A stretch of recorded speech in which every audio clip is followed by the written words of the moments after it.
delightful for us to be back with you again. We've been with you a few times over the years now, and so it feels like, as Eric said, it feels like coming home to family, which is delightful. We've been praying for Eric and for his health as long as I've known him, it seems like. Back when you were at, where was it? Cedar Square, that's right. Mm-hmm. And so every time that lymphoma wants to come back, we just pray it back down again. We had to pray a lot harder this last time, Eric. It's so delightful, though. You're still looking strong and vigorous, and that's wonderful. So we love you all, and we're so happy that we get a chance to be here with you again, and looking forward just to the fellowship. Okay. You ready? Sure. Okay. It is a privilege, and it has been fun to walk with Eric and Marcia for a lot of years in different places, and we have enjoyed being part of North Carolina, and this is home for us. We have many homes, actually, but yet they're all just transient, is what we've learned. Our real home is coming someday soon, and there'll be no more separations there, and a lot's going to have changed by then. But for now, we're enjoying the journey of this time. So Bob has already given greetings, and I guess my job is to give a report, but reports can be a little bit dry, and you guys have heard our report a lot of times, and so many of you maybe have some idea of who we are, but for those that haven't been here before, just to let you know, we are both medically trained people. Bob is a physician, a family physician, and we've done a number of different things through the years, and he's done family medicine and trained family medicine physicians at Kijabi, and he's been on palliative care, overseeing that program and helping to get an oncology program going at Kijabi. But together now, and I'm a physician assistant, I guess I should tell you about myself. I'm a physician assistant, and we've been in Zambia. We've been in Kenya first, then Zambia, and then back in Kenya in a different place, doing different things again. And I have a background in community health and community health education, and I was working in Zambia and the TB care side of things, and in Kijabi, then I worked with the AIDS relief team, and now together we teach at a Bible college. So that's the background, that's the report. Whew, got that done. Okay, so I just thought, okay, what's impacting all of us? And that's where we come up with the title, and what's helped us as we are getting towards our winding down years when we're trying to pass off. We're getting older, and it happens, and by the way, one of the things for getting older is that we get more than one pair of glasses. Now I can see my screen. I can't see you so well, but I can see the screen. So one of the things that's impacted us in our life work that we never expected 30 years ago is that we have been living now through 2 global pandemics. And so I just thought, okay, what are the things that we've learned, and what are the things that have impacted us and that might still impact you as well? And as we have worked with positive teens, trying to help them, one of the things that we learned is resiliency. It's such an important word. It's becoming a more important word as we talk about it. So this is kind of a little bit about resiliency, but hopefully we can tell you a little bit about what's going on. So, I got to figure out how to make this work. Come on. Okay, let's try that. So HIV prevalence has been, when we arrived in Zambia 25 years ago, it was on the rise. It was actually a much steeper curve in Zambia. This is a global curve. And in Kenya at the same time. And it was very, very in our face. We'll just say that. So along with that comes a culture of death and mystery. Ooh, those are words we don't like. Maybe the mysteries, if you can read a book and there's a happy ending, but we didn't know there was a happy ending. We didn't know what was going on. At that time, 20% of adults in Zambia were infected in the late 1990s, and our hospital, Mukingi Hospital, was burying 2 to 3 people per day. It's not a big hospital. It's way out in the bush, but that's a lot. That's a heavy impact. It was not understood what was going on. There was a lot of anxiety over that. We didn't know what was happening. People didn't understand it. Fear was rampant. Oh my goodness, lots of fear, because there was no cure and no treatment. Seems like there was nothing we could do. We felt helpless.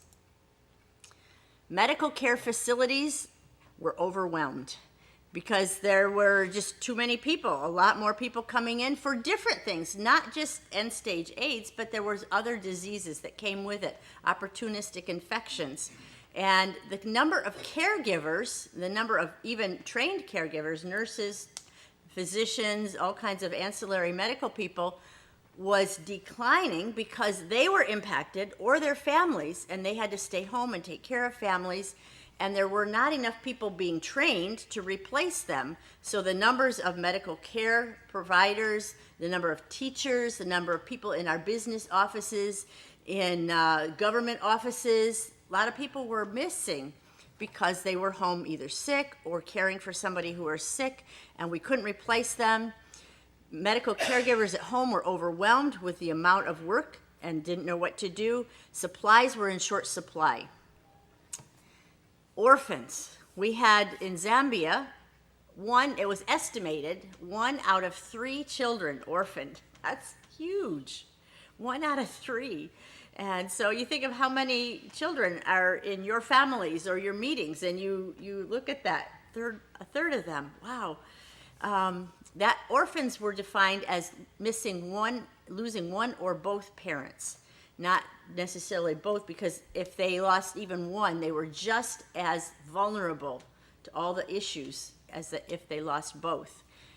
So where did they go? They stayed with a caregiver or a relative, and the relative was already overwhelmed because at the funeral, they would meet as a family. The funerals were not a 1-hour event. They were several days.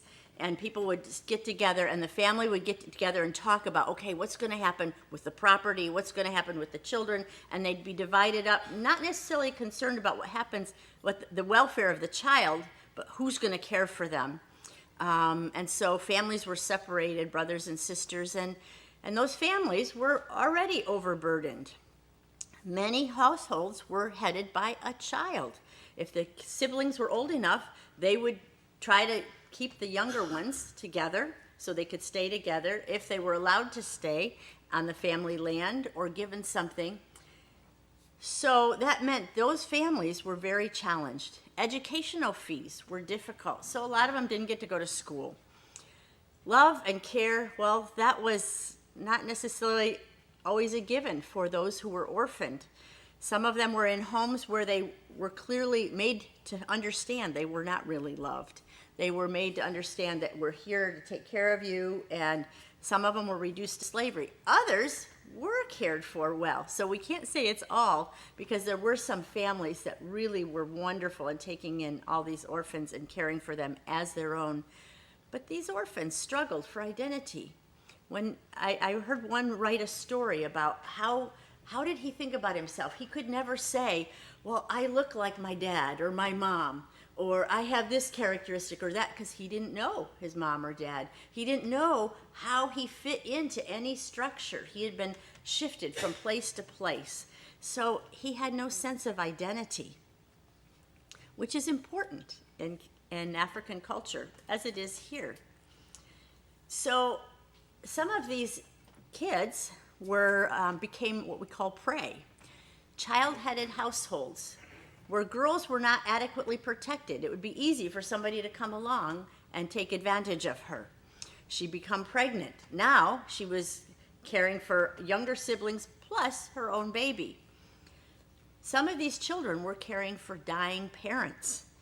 So we were in one home, and there was an 8-year-old that was caring for this mom that was clearly not going to be with us for very long. And so that meant she missed a lot of school because she had to be home. Her mom was not able to care for herself. And nobody was really there were a few people that checked in on her once in a while because they knew she was there, but who was caring for this child? When you have a sick breadwinner, then that leads the whole family into poverty. So if the parent is sick and they're the ones that are bringing in the income. So homelessness becomes an issue, and people kind of take advantage of those who are vulnerable. The pandemic came with paralyzing fear, not just a little fear. It was just so paralyzing. People were just so afraid. It's like, I don't even want to know if I'm positive. Because we could see people in the hospital and say, yeah, I think you should be tested. Because there might be something we could do, but they couldn't see that. They didn't want to know. I don't want to know. I'll live whatever days I can in ignorance. It's better. Because I don't want to have that label on me. It kept people from even coming for care. Even if they knew or felt that they had HIV, they wouldn't come for care because they didn't want to acknowledge that, and they didn't want other people to know that they'd come for treatment. It kept people from sticking to their medicines, even if they had been prescribed medicines. When we finally did get treatment for it, people didn't want to take it because somebody in their household might discover those medicines and know that they're positive, and then they'd be rejected or even thrown out. And it isolated people, very strongly isolated them. The fear of rejection and disclosure was so much that it actually killed people. So we do say fear can kill because it keeps people from doing what they need to do to take care of themselves. That's one of the things we saw. What was the church doing at that time? Well, the churches were pretty silent, or they were even harbingers of judgment and stigma. Because HIV was unnamed. We couldn't even call it a name. We couldn't call it HIV. They were just like, it was that disease. We finally acknowledged, okay, there was that disease, but we couldn't name it because it was too scary, too frightening. And of course, in the church, we are the holy people. It's not us, it's those people out there somewhere, those people who are sinners. This is a disease for sinners, not the saints. It's not in the church. And if a member of the church was found to be positive, they were often disciplined. Discipline meant excluding them from the fellowship for a period of time while they could repent and come back just for being sick. Now, some of those members were women who had been very faithful to their husband, faithful to the church, faithful to their family. Their husband had a job in a far-off place, and in Kenyan culture and Zambian culture both, men do not cook, they do not clean, they do not take care of the house. What's he going to do? He's off far away. He has to have somebody come in and help him in his house. And men are supposed to exercise their manhood or they lose it. That's the belief. So he's far away from his family. He gets somebody to help him who also helps him in many ways. And then he comes and brings a little present back to his wife when they get together. So now this woman is in the church. And what happens to her? So the church has not always been very helpful. So the care and help that should be given isn't always given. And the church was saying, no, this is a social problem. This is for the government. This is not a church problem. Isolation, as we talked about, is a killer. Rejection, mockery, abandonment. Information was not available to people if they don't have somebody to learn true information, because there was a lot of stuff in social media, a lot of stuff being said that was not correct. So inaction or wrong action causes problems. And what we learned is that everybody needs people in their life. Support groups made such a difference. The lady in this picture was ministering to people, especially she targeted young women who were positive. They were maybe the third or fourth wife, because there was a lot of Islam in that area, and that was part of Islamic practice. So this young woman would be married to an older man, may not have been her choice, but now she has a disease and she has to cope with it. But this caregiver was so good. She made the difference in these people's life by just going and visiting. So what did we learn? HIV is not just a medical problem, but a multifaceted issue with big ramifications in the community. It affected our economic structure. It affected the educational system. It affected agriculture because a large percentage of people doing the work are women, and if they're sick, they're not going to be able to do well. There's a lot of other things going on. So holistic care is needed for people. They have all these other issues. They need all these different things. What else did we learn? We learned that it's important to trust in a God who can provide, redeem, and give eternal hope. Because we need to see that it's outside of what we can do. It's out of control. Everything was out of control. But there was one bigger than us. It may be out of our control, but we didn't have to worry because there was someone who did have it in control. And we needed to be totally dependent on God's help to provide and sustain us. And we learned how important prayer was in that process. When you're on emotional overload, we talk to God, and it brings things under control. I don't know if you've experienced that. Maybe you have. We need that prayer and that hope that there is a God who knows us, who knows what's happening, and he can help us through. We could tell you a lot of stories on prayer. We learned that no one can stand alone and thrive. None of us.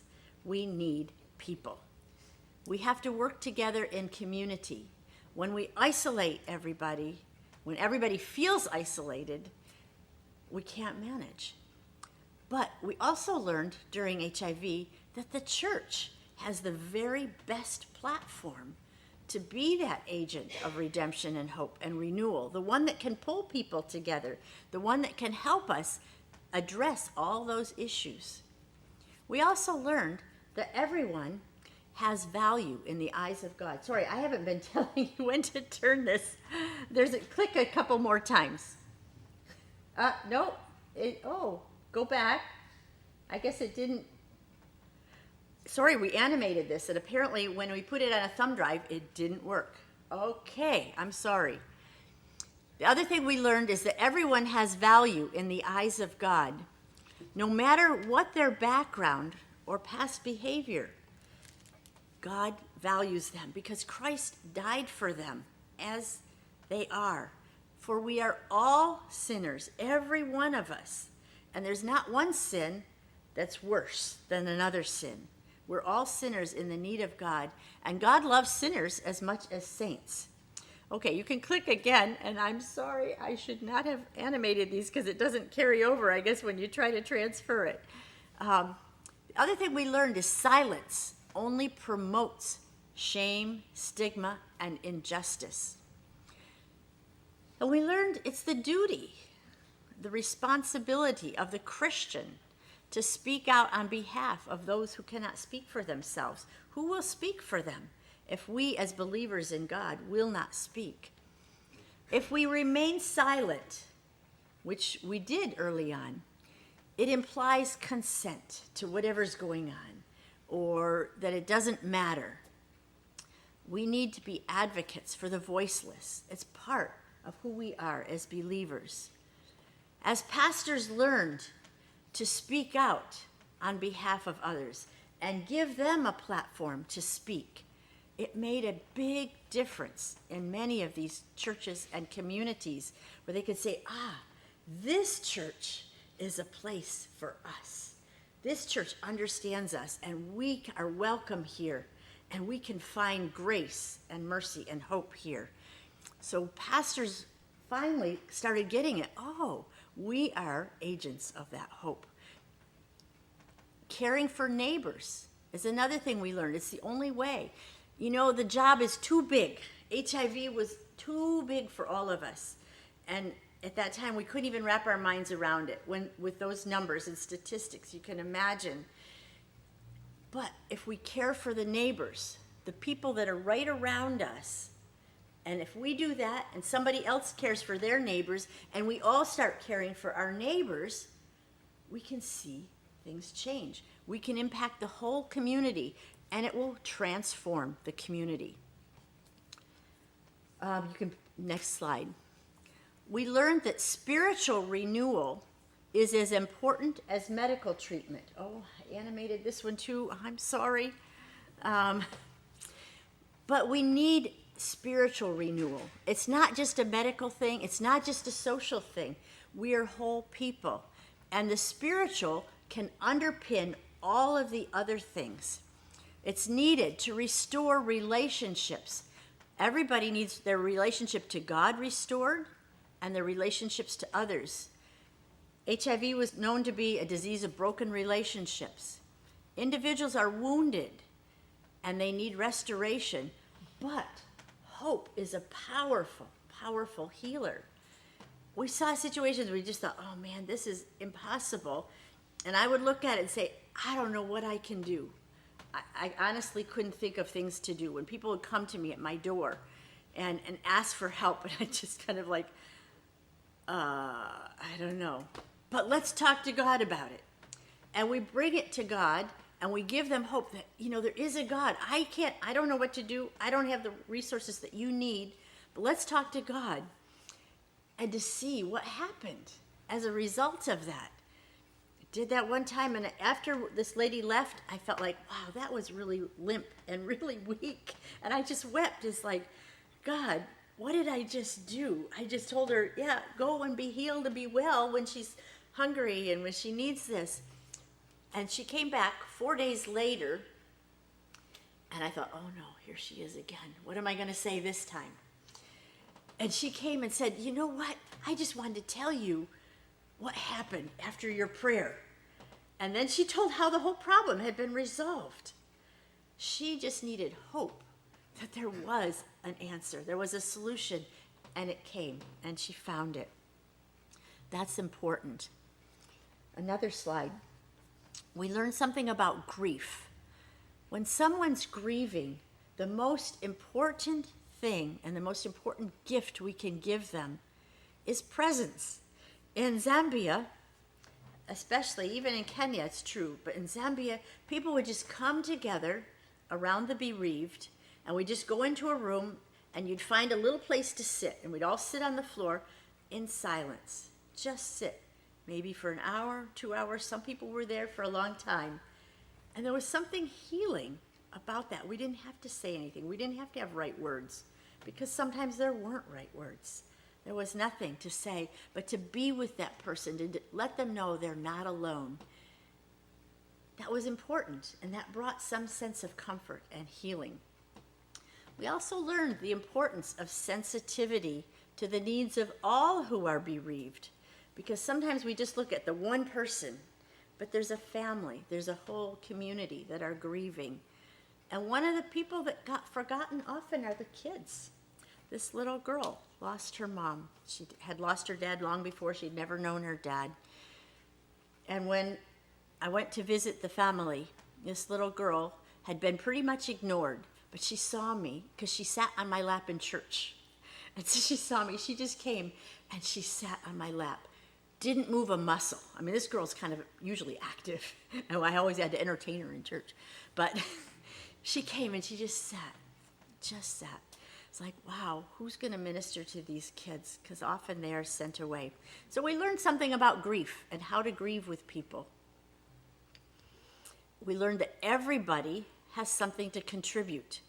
We have people that contributed in different ways, support groups of women getting together, the most vulnerable women, the most poor, impoverished people I've ever met were in Zambia, in these rural communities, seemingly having nothing. But when we talk together, say, oh, yeah, we can get a hold of this land. If you can get us some seeds, we can plant it, and then we can do something. So we planted maize in this one community, and they raised the maize, and we had a good harvest. We were able to support a lot of families. Other communities raised food to sell and help their kids. We had used clothing or sewing. In Kenya, they would do feeding programs for children in school, so they at least have one good meal a day. It takes everybody doing whatever little thing they could do to make a difference. It takes a community. Can we be a community? Okay, that's HIV. You've probably heard a lot of that before from us. But then, 2020, COVID came. Now, a totally new epidemic, pandemic. Was it different or was it new? let's think about this. As we went through this, we found some interesting correlations. So let's just to tell you about it, because I know you went through it, and maybe some of this you can relate to. First thing, fear, like a lightning bolt. Before we even had one case in Kenya, the news media was all on it, from outside the country, from China, from Europe, where they were seeing pandemics, from the US, and it hadn't even happened in Kenya. But the fear in the marketplace, a very level-headed older woman who works in a market, has her own shop, usually pretty even-headed, but she was just all in a panic and we're all gonna die. It's like, because we didn't have any information, and we all felt like, oh, we don't have those, sorry, this is another animated slide. We felt like everybody was a potential spreader, so we were all suspicious of each other. This had been a community where everybody had been very together. You know, you shake hands, you clap somebody on the back, you hug, you're together. COVID came and we had to stand back. We had to be separate because you might be carrying it or I might be carrying it and we might hurt each other. So we looked at each other differently. There was nothing predictable. The news media had all kinds of stuff, but none of it very factual or helpful. And then the government acted and said, okay, we're not going to have this happen. After the first index case came from the US, a returning Kenyan came and she visited some of her friends and they all got sick. So immediately, markets, schools, and churches were shut down completely. And we couldn't access to each other or even food sources. Medical care became very inaccessible to some because they had to repurpose medical facilities in anticipation of all the HIV or all the COVID cases we were going to see. So like antenatal clinics were converted into COVID separation units. So medical care was a little bit difficult. So when people were afraid to go to medical services, so they stayed home until they were like so sick. And for many of them, they died at home when they could have gotten help and they had a treatable problem. Where would we find our food? We were all wondering that. Well, if they shut down the vegetable markets, which they did, what was going to happen? We felt alone, unsafe. Nothing we could do to protect ourselves or our family. Does this sound familiar when we think of the tale of two pandemics? Social impact. Supplies not available. Food.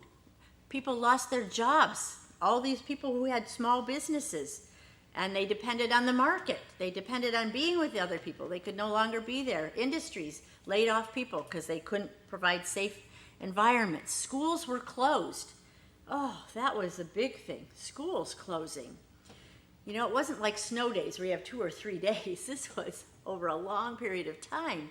So now all these children and teens, where were they going to go? What were they going to do? They were going to go home, but you're not going to stay in a home. Most of them lived in 1 or 2 rooms with a large number of people.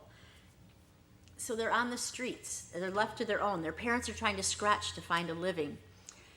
We saw a very high increase in substance abuse, a lot of teen pregnancies, and kids just saying, phooey with school, okay? They had school online, but for those that didn't have technology, which was a large number of people, especially in rural areas or in the slums, what were they going to do? So they were getting left out anyway, so even when schools reopened, they said, phooey, I'm just going to get married and do what we have always done in the past. One of the other things that happened, disbelief. All these urban legends came around, all these things that we didn't know what to believe. And people were like hearing all those. The information was not factual, and it was kind of, some of it was just too out of proportion to even think about. And the virus at that point hadn't been really seen by many people. They were hearing about it and feeling the impact of all these restrictions, but it's like, is it real? Well, maybe it's not even real. And then the conspiracy theories. Oh my goodness, conspiracy theories abounded there, just like I think they did here, as I'm hearing when I come back. But they're like, well, I think somebody's just making up a story. They didn't even believe that there was a pandemic. They're just making up a story to do all these other things to our political system and our economy. They just want to. So some of those people weren't going to follow any guidelines if they could get away with it, although in Kenya they had ways of enforcing it. And now churches were shut down and silent. So there was no factual information, nobody to help people process and put things together. The church has been a very important entity in those cultures, but this time it wasn't there. So with spiritual and social support absent, and churches not being able to respond out of fear, pastors were still there, churches couldn't meet, but how does a pastor go and do visitation in a home? He's putting himself at risk, or he's putting other people at risk. If he's been to other people's homes, then people didn't want it. What does he do? How does a pastor pastor a congregation? We had a lot of conversations with pastors. What do we do? People feeling helpless, paralyzed. Families not able to travel. So families have always dealt with things in the bigger extended family, but now they can't have access to each other. They're separated in different parts of the country, different places. The isolation and aloneness. HIV support groups were not allowed to meet, so our adherence rate to ARVs, especially among our teens and youth, which really depended on building a strong teen support group. They didn't have that, so their adherence declined. So when they are not taking their medicines properly, that means mutant strains of HIV can appear. So we've seen that. So then people don't respond to their medicines when they do take them, which increases HIV transmission, and depression and suicide were the big things. People were very depressed. What do we do? Family impact. Oh my. Families. This was an interesting one though. Some marriages were strained to the breaking point. You have people living in very, very small, tight quarters. And usually it works. They just come there and sleep, so it's like a bedroom. It's not really a home. They do their stuff outside, but they couldn't. And now they're confined and cooped up. And when the father is feeling like, oh, I can't even provide for my children. He lost his job, and he gets really irritated, annoyed, maybe more likely to go out drinking. Abuse became a big thing. And they don't know how to deal with their emotions. Everybody's emotions were all over the place. So it made for some very violent situations. Children were experiencing a lot more abuse. So families took a hit, but some families didn't. It was very interesting. There were other families that responded differently, and they discovered a greater unity. They had more time together. Now, granted, most of the people that I talked to were Christians that this happened to. Is there a coincidence or a correlation? But they found they had more time together. They put more effort into their home, making it a better place, doing stuff outside, fixing the shamba, spending more time with their children, helping with homeschooling, doing what they could do with the kids. So there's a difference in how we respond. Creativity. It's interesting that restrictions inspire creativity. We think of everything negative. We've talked about a lot of negatives, but were there some positives here? People started developing more small businesses. They said, okay, we can't work out there. Let's do something else. And so some of them may never go back to their jobs. They've developed other things. So it got some creative juices going. Virtual communications. We all learned how to do things with our devices. I'm guessing you did too, maybe. I know I did. I learned to do things I didn't think I could do. We learned in church we could do things virtually. We could have more virtual meetings. We could have social media became actually our ally and not an enemy. So that was good for many people. But for some who didn't have that technology, it led to further isolation and depression. So what are the lessons we learned on resiliency? When we're feeling overwhelmed, next slide, We do not have to be in control because God has our backs. We need to experience the Almighty. There is a God who's bigger than all of this. And it's so freeing to place our dependency on him. In Kenya, in Kenya, when we first came, we had monthly focused HIV prayer meetings in Nairobi. And I produced a daily HIV-focused prayer guide, which brought some help for a lot of people. Our worship team was busy recording songs of hope that could be used in worship. We couldn't worship together, but we would come together and sing. We try to keep our social distance and then record it, and that went with the pastor's message, and all of it happened on his phone. We'd give the music to the pastor, and he'd be preaching out there in a garden or somewhere and talking, and that was church. And the other thing for me was the prayer garden. I developed a prayer garden because it ministered to my soul when I got shut down for going to a prayer meeting and I had a potential exposure. So as I was quarantined, it was just so nice to go outside in my little tiny garden in my front of my house. And I thought, wouldn't it be nice if our students and other people had a place to go to experience this restorative peace and quiet with God? So we developed a prayer garden, and that has been a big thing for our students. We found out that we need to overcome fear by truth, bust the myths with facts, because fear feeds, misinformation rather, feeds fear. When we don't know, we need to see that poverty is all in how you see it. Poverty of spirit leads us to feeling like we're helpless and makes us feel like victims.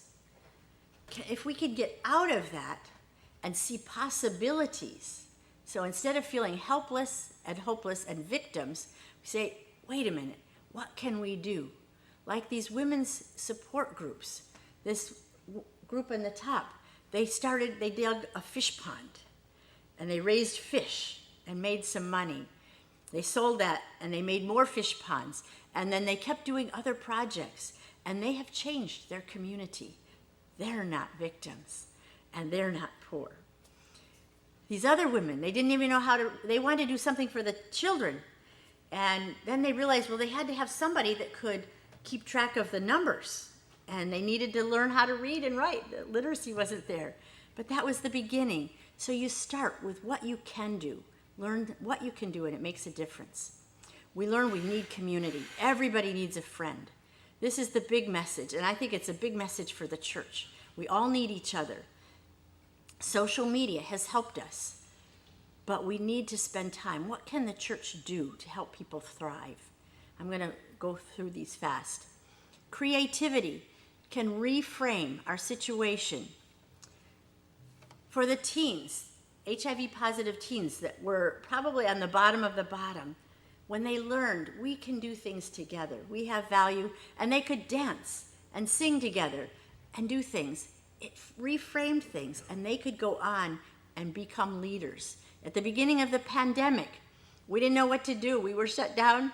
So the ladies of our community got together, ladies and the teens, and we made masks for the hospital. We made shields. We started doing something. So doing whatever you can do.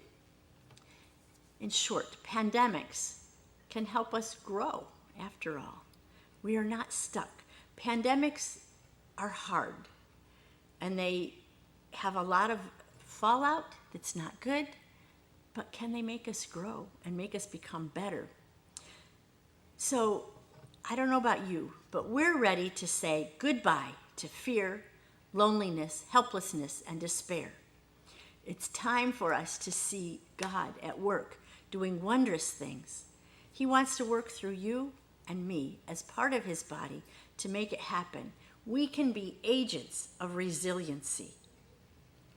I want to thank you for being part of this for us, that you helped us learn and grow while we served in Zambia and Kenya through 2 pandemics. Which when we went, we didn't know we were going to be dealing with either of them and wouldn't be in the core of both of them. Your prayers, your financial support made it possible. And you are part of the vital work. Everything that's happening there is part of your work. We're just the emissaries you send. So I just hope that you can experience the blessing of God on your life and your home as you continue to be resilient or regain resiliency if you need it. Find that hope and that inspiration that you need.